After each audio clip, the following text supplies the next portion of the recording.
ভাই করধাম রক্তের বাঁধন বাবার অভাব করলে পূরণ।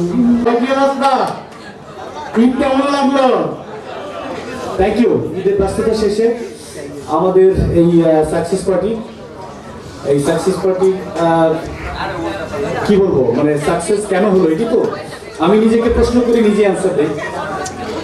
আমার মনে হয় ডিরেক্টর, মানে আমাদের ডিরেক্টর এবং আমার ব্যক্তিগত মেন্টর বসের এই গল্পকে নিয়ে যে ক্যানভাসটা ছিল মাথায়, এই ক্যানভাসটা আমার মনে হয় ডিরেক্টর ফুলফিল করতে পারছে বলেই নাটকটা এখন জনপ্রিয়। কারণ প্রতিটা ডিরেক্টরের ভাবনার জায়গা থাকে, ভাবনাটা প্রপারলি এস্টাবলিশ করতে না পারলে সে নাটক হিট হয় না। বাট আমাদের আলহামদুলিল্লাহ যে আমাদের ডিরেক্টর রাজ ভাইয়ের ভাবনাটা প্রপারলি দর্শককে দেখাতে পারছে, দ্যাটস ওয়াই এই প্রোডাকশনটা হিট। এবং এই সাকসেস পার্টি আমরা বারবার দেখতে চাই।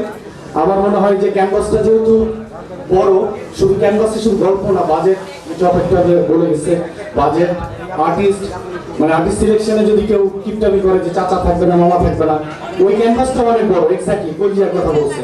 সো এই ধারাবাহিকতা রাখবেন এবং আপনাদের সাথে বারবার এই সাকসেস পার্টি আমরা করবো ইনশাআল্লাহ। এবং দর্শক প্রতি আমাদের সেই বিশ্বাস আছে। থ্যাংক ইউ সবাইকে। মুখে মুখে অনেক কথা হলো, নাকে নাকে গান শুনতে চাই।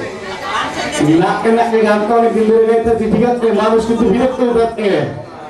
আচ্ছা ঠিক আছে, আপনারা চাইলে তো কিছু করার নাই, ঠিক আছে। বসের আমাদের সিনেমার একটি প্রোডাকশন, সিকিউরিটি গার্ড নাটকের বসেরই স্পন্সর, ওইটাতে আমি নিজে একটা গান দিয়েছি। বস আমাকে বলছে তুমি গাও, আলহামদুলিল্লাহ ওটা খুব ভালো রেসপন্স ছিল, ঠিক আছে।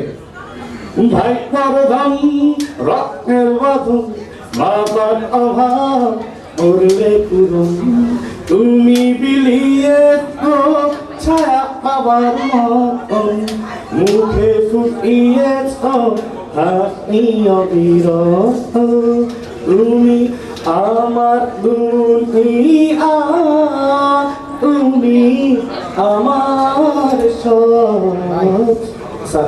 বস বললে একটু ভালো গলা গাইতে একটু। ভাই বর্ধন রক্তের বাঁধন বাবার অভাব করলে পূরণ, তুমি বিলিয়েছ ছায়া বাবার মতো, মুখে ফুটিয়েছ হাসি অবিরত। Thank you.